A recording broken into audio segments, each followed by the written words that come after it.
Hello friends, welcome to my channel. आज की कहानी है माँ का श्राद्ध। दीदी याद तो है ना, कल माँ का श्राद्ध है। हमने बड़ी पूजा रखी है उनकी आत्मा की शांति के लिए, इसलिए आपको सह परिवार के साथ आना ही है। रूही अपनी ननद कोमल को फ़ोन पर कहती है। तभी कोमल उसकी भाभी को बोली, मैं नहीं आ सकती, आपको तो पता ही है कि उनको छुट्टी नहीं मिलेगी। अरे दीदी ऐसे कैसे, माँ के जमाई और बेटी उनके श्राद्ध में नहीं आएंगे तो उनको शांति कैसे मिलेगी, इसलिए आपको आना ही पड़ेगा, बाकी मुझे कुछ भी नहीं पता। इतना बोलकर रूही ने फ़ोन रख दिया। इधर कोमल पुरानी यादों में खो गई। जब उसके पापा की मृत्यु हो गई थी तभी कोमल अपने मायके गई हुई थी।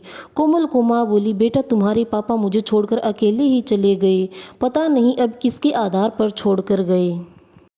माँ कोमल के गले लग कर रो रही थी। तब कोमल बोली, यह सब लोग तो हैं ना, भैया भाभी और बच्चे, तो क्यों चिंता करती हो।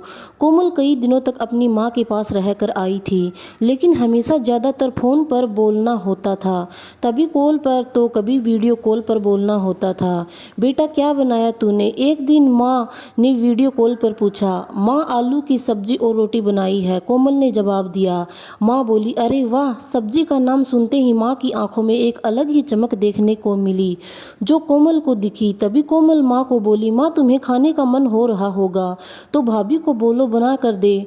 कोमल हंसते हुए माँ से बोली। तभी माँ बोली, नहीं नहीं, अब इस उम्र में आलू कहाँ पचते हैं, मैं तो ऐसे ही बोल रही थी। जब तुम्हारे पापा हुआ करते थे तब बहुत बार बनाती थी। भाभी का तो नाम लेते ही जैसे माँ की आंखों की चमक गायब सी हो गई। माँ ने कॉल रख दिया। माँ को क्या हो गया, ऐसे क्यों बोल रही थी, वह सब ठीक तो होगा ना। कोमल अपने आप से बातें कर रही थी। ऐसी बहुत बार खाने की बातों पर बातचीत होने पर माँ की आंखों का भाव बदल जाता, लेकिन ऐसा क्यों था वो समझ नहीं पाई। लेकिन इसके पीछे का राज उसके समझ में आया जब वह छुट्टियों में 2 दिन के लिए मायके गई थी। एक दिन कोमल माँ के कमरे में माँ के साथ गपशप कर रही थी। तभी दीदी खाना खाने चलो, रूही माँ के कमरे में आकर कोमल को बोली, चलो माँ तुम भी खाना खा लो। कोमल उठते उठते हुए बोली, अरे दीदी नहीं नहीं, माँ को क्यों तकलीफ देना, वह यहीं पर ही खाना खा लेगी, आप चलो। रूही बोली, लेकिन भाभी, लेकिन कुछ नहीं दीदी, आप चलो। माँ के घुटनों में दर्द होता है, इसलिए माँ कमरे में ही खाना खाती है, रूही स्पष्ट रूप से बोलती है। तो फिर भाभी मेरा खाना यहीं पर लाओ, हम दोनों साथ में खाना खाएंगे, ऐसे कोमल अपनी भाभी को कहती है। इस पर रूही कुछ नहीं बोल पाई, लेकिन कोमल को साफ तरीके से समझ में आ गया कि रूही को यह सब पसंद नहीं आया। वह चुपचाप वहाँ से निकल गई और थाली में पूरी सब्जी, रायता, अचार लेकर आई और माँ के लिए खिचड़ी। माँ यह क्या, तुम यह सब नहीं खाने वाली हो क्या, कोमल माँ को बोली। उतने में रूही बोली, अरे दीदी माँ को यह सब हजम होता ही नहीं, इसलिए मैं उनको खिचड़ी और दाल ही देती हूँ। इतना बोलकर रूही वहाँ से निकल गई। माँ ने अपनी प्लेट उठाई पर माँ का ध्यान कोमल की प्लेट पर ही था। यह सब देख कोमल सुन सी पड़ गई। उसने माँ के मुँह में एक पूरी का निवाला डाला, लेकिन माँ ने मना कर दिया। तब कोमल ने अपनी माँ की आंखों में वही भाव देखा था जो वीडियो कॉल पर देखा था। पता नहीं भाभी का डर था या लड़की के निवाले का मोह था। तब भी कोमल ने पूरा खाना माँ को खिलाया और खुद खिचड़ी खाने लगी। 2 दिन कोमल वहीं पर रही थी और कोमल माँ को उसकी प्लेट का खाना खिलाती और खुद खिचड़ी खाती। ऐसे 2 दिनों तक चला। माँ के बहुत मना करने के बाद भी कोमल माँ तरजिद में माँ को खाना खिलाती थी। वह बोली, भैया मैं कुछ दिनों के लिए माँ को अपने घर ले जाती हूँ। घर जाने से पहले कोमल ने अपने भाई तन्मय से पूछा। वह बोला, क्या तुम्हारा दिमाग खराब हो गया है, लोग क्या कहेंगे। बेटा माँ को तकलीफ देता होगा, इसलिए माँ अपनी बेटी के घर रहती है। तन्मय गुस्से में बोला, अरे बाबा सही तो बोल रहा है वह, माँ बेटी के घर जाती है क्या भला। तू आराम से जा अपने घर, मेरी चिंता मत कर, मैं यहाँ खुश हूँ। बेटे की बातें सुनकर माँ बोली।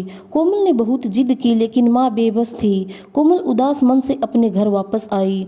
कुछ दिनों बाद खबर आई कि माँ अब नहीं रही। इस खबर ने सब कुछ खत्म कर दिया था। कोमल को पता था कि माँ कितनी तकलीफ से गुजरी, लेकिन माँ को दूसरा लड़का नहीं था बल्कि एक लड़की थी, इसलिए वह सब कुछ नहीं कर सकती थी। कोमल अकेले ही माँ के श्राद्ध में आई। आज माँ के श्राद्ध में 56 तरह के भोग बनाए गए। सब लोग मज़े से खा रहे थे। लोगों ने रूही और तन्मय की वाहवाही करने में कोई कसर नहीं छोड़ी। दुनिया में सबसे अच्छा बेटा और सबसे अच्छी बहू कह रहे थे। उन्हें माँ के गुजर जाने के बाद इतना विचार कर रहे हैं, तो माँ जिंदा थी तब कितनी सेवा की होगी दोनों ने। कोमल दुखी होकर माँ की तस्वीर की तरफ देख रही थी। तभी दीदी चलो आप भी खाना खा लीजिए, रूही कोमल को बोली, जो माँ के रूम में माँ की तस्वीर सीने से लगा कर रो रही थी। वह बोली, नहीं भाभी मुझे नहीं खाना। लेकिन क्यों? आप नहीं खाना खाओगे तो माँ की आत्मा को कैसे शांति मिलेगी? रूही कोमल को बोली, भाभी जिस खाने के लिए मेरी माँ जब जिंदा थी तब तरसती थी, उसे मरने के बाद दे रहे हो तो वो कैसे तृप्त होगी? सोच कर देखो, एक बार आज आपने पकवानों का ढेर लगाया है। माँ जिंदा थी तब आपने उनकी मनपसंद खाने को 2 निवाले खिलाए होते तो माँ वैसे भी तृप्त हो चुकी होती। वही माँ असल श्राद्ध में कहलाता। यह जो भी हो रहा है वह सिर्फ एक दिखावा है। इसकी वजह से माँ कैसे तृप्त हो पाएगी? और जो घर से मेरी माँ अतृप्त होकर चली गई, वह घर से मैं कैसे खाना खा सकती हूँ भला? कोमल चिढ़कर रूही से बोली। तभी वहाँ पर तन्मय भी आ गया। भगवान की लाठी में आवाज़ नहीं होती भैया। भाभी वो जब भी किसी पर पड़ती है ना, तब जख्म बहुत गहराई तक और न भरने वाले होते हैं। आप भी तो 2 बच्चों के माता पिता हो, लेकिन मैं भगवान से दुआ जरूर करूंगी कि आप जब तक जिंदा हो तब तक आपको अतृप्त ना रखे। माँ ने तो अपना वनवास भोग कर कहीं नया जन्म लिया होगा, लेकिन आपकी ज़िंदगी बहुत बड़ी है। कोमल यह सब बोलकर माँ की तस्वीर लेकर चली गई। पीछे रूही और तन्मय की गर्दन शर्म से झुक गई।